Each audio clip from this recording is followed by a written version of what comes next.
It begins with the sound. Not traffic, not voices, but waves. Rolling steadily against rock. Wind moving across open cliffs. Seagulls cutting through the air above you. Then the color appears. Deep blue water shifting into turquoise near the shore.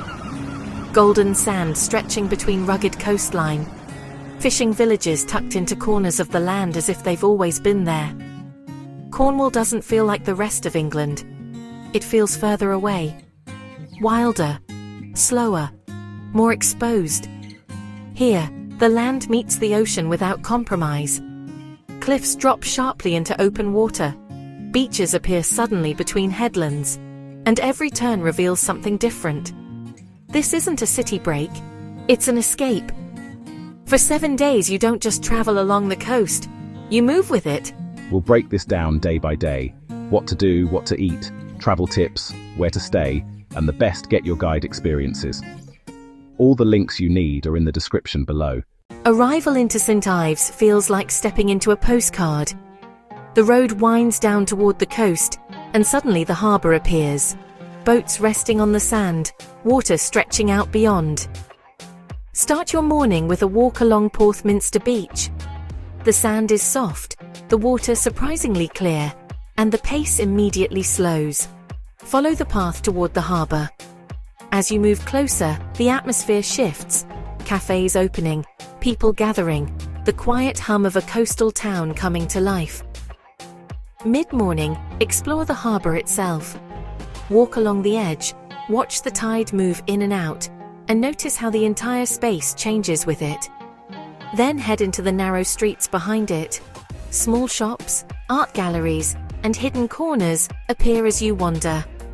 St. Ives has long been an artist's town, and you feel that in the details, the light, the colour, the openness of the space. By afternoon, visit the Tate St. Ives or smaller independent galleries. Take your time here. This isn't about rushing through exhibitions, it's about seeing how the landscape has shaped the art itself. Later, move toward Porthmeor Beach. The waves are stronger here, the coastline more exposed. Sit for a while, let the rhythm of the ocean take over. By evening, return to the harbour. The light softens across the buildings, reflections settle in the water, and the day winds down naturally. St. Ives became a major centre for artists in the 20th century due to its unique coastal light. Start with fish and chips or seafood, around £15 to £25. Parking is limited. Use park and ride where possible. St. Ives stays range from £150 to £300 per night. We've added St. Ives walking tours and coastal experiences in the description. Great for exploring beyond the main areas. The morning begins with a drive west. The road narrows, the landscape becomes more rugged, and the coastline begins to feel exposed. Arriving at Land's End, there's a sense of finality. This is it, the westernmost point of mainland England. Stand at the edge, look out, nothing but open ocean stretching beyond the horizon. The cliffs here are sharp, dramatic, shaped by constant wind and water. Walk along the coastal paths. The ground beneath your feet feels uneven, natural, untouched. This isn't a controlled environment, it's raw. By mid-morning, move towards Scenic Cove. The contrast is immediate.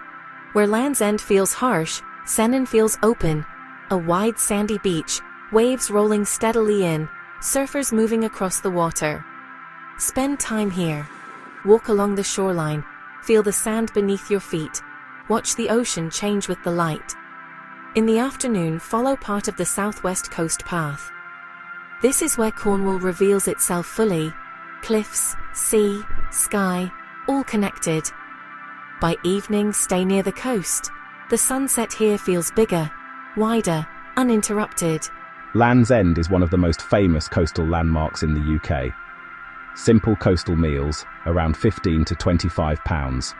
Wind can be strong, bring layers even in summer. Coastal stays range from £100 to £250 per night. We've added coastal walking tours and guided experiences in the description. The day begins with something unique. Timing matters here.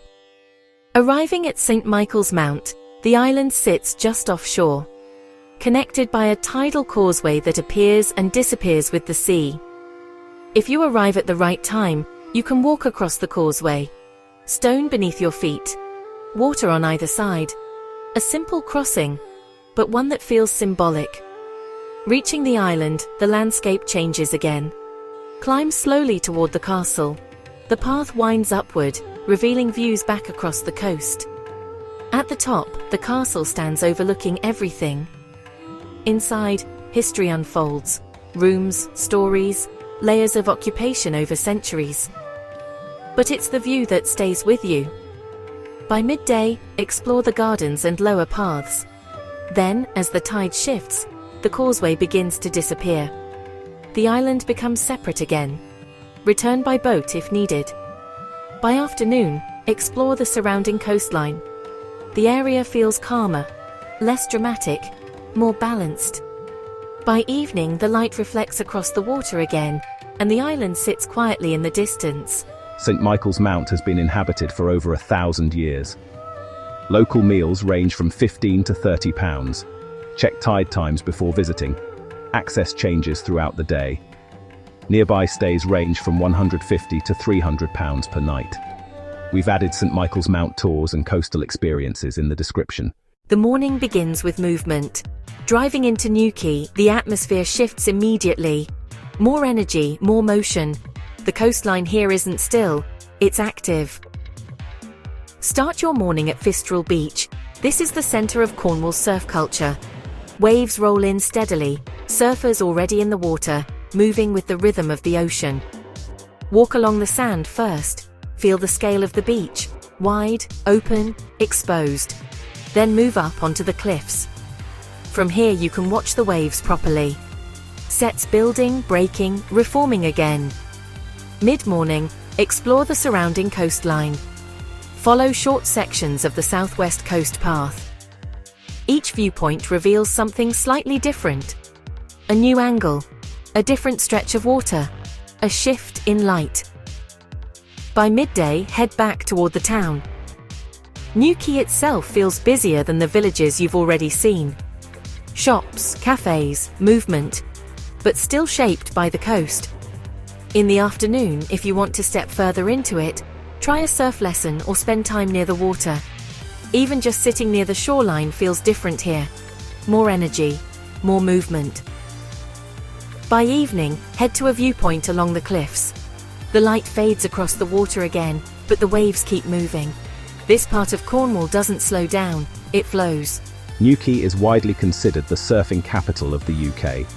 Beachside meals or casual dining, around £15 to £25. Check surf and tide conditions before heading to the beach. Newquay stays range from £100 to £250 per night. We've added surf lessons and coastal activity tours in the description. Ideal for experiencing this side of Cornwall. The morning begins with a quieter rhythm again. Arriving in Padstow, the harbour comes into view first. Boats resting gently in the water, buildings gathered around the edge. Everything centered around the tide. Start your day with a harbour walk. Follow the edge of the water, watching how the space shifts as boats move and the tide changes. Padstow feels grounded. Less dramatic than the cliffs, less energetic than Newquay, more balanced. Mid-morning, explore the town itself. Small streets lead away from the harbour, filled with independent shops, bakeries and quiet corners. This is where Cornwall's food culture becomes clear. Padstow is known for it, and you feel that immediately. By lunchtime, stop somewhere local. Take your time. Food here isn't rushed. It's part of the experience. In the afternoon, take a short walk along the nearby coastline. Nothing extreme, just enough to reconnect with the landscape again.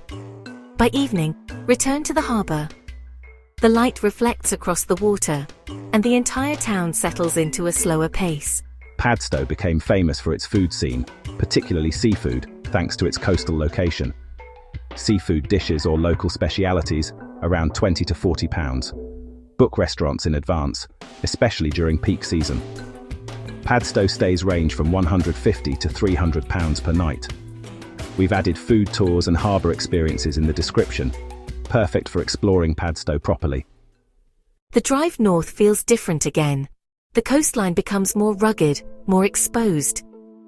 Arriving at Tintagel, the atmosphere shifts. This is where history and legend meet. Start your morning walking toward the castle ruins. The path descends first, then climbs again across a bridge connecting the cliffs. Below, the sea moves constantly against the rock. Above, the ruins sit in place, shaped by time and story. This is where the legend of King Arthur is said to begin. Whether fact or myth, the setting makes it feel possible. Take your time exploring, walk the full route. Stop often. The scale of the cliffs, the movement of the water, the openness of the sky, it all adds to the experience. By midday, head down toward the coastline below. Smaller paths lead to hidden viewpoints and quieter spaces. In the afternoon, explore more of the north coast. Drive between viewpoints, stop where something catches your attention. This part of Cornwall feels less controlled, more natural. By evening, the coastline softens slightly as the light fades, but the scale remains. Tintagel Castle is strongly linked to the legend of King Arthur, though its true history is still debated. Local meals or cafe stops, around £15 to £30. Wear comfortable shoes, terrain is steep and uneven. North Coast stays range from £100 to £250 per night. We've added Tintagel tours and North Coast experiences in the description. The final morning begins quietly. No early drive, no major destination ahead. Just time. Take a slow walk along the coast. Wherever you are, a beach, a cliff path, a quiet village. The details feel clearer now. The sound of waves, the movement of wind across the cliffs, the space between places. Everything feels familiar, but different. Because your pace has changed.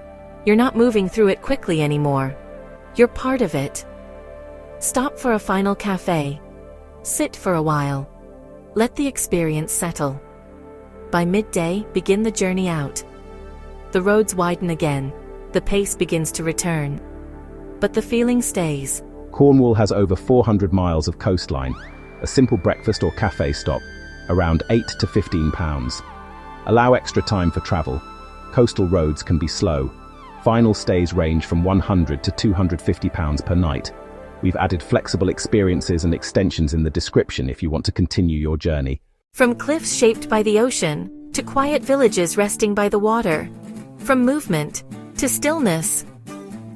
Cornwall doesn't just show you the coast. It slows you down enough to feel it. It isn't just a destination. It's an escape. And once you've experienced it, you don't move through places the same way again. All the Get Your Guide experiences mentioned are linked in the description below. And if you enjoyed this, don't forget to like and subscribe to Traveller's Treasure Globe.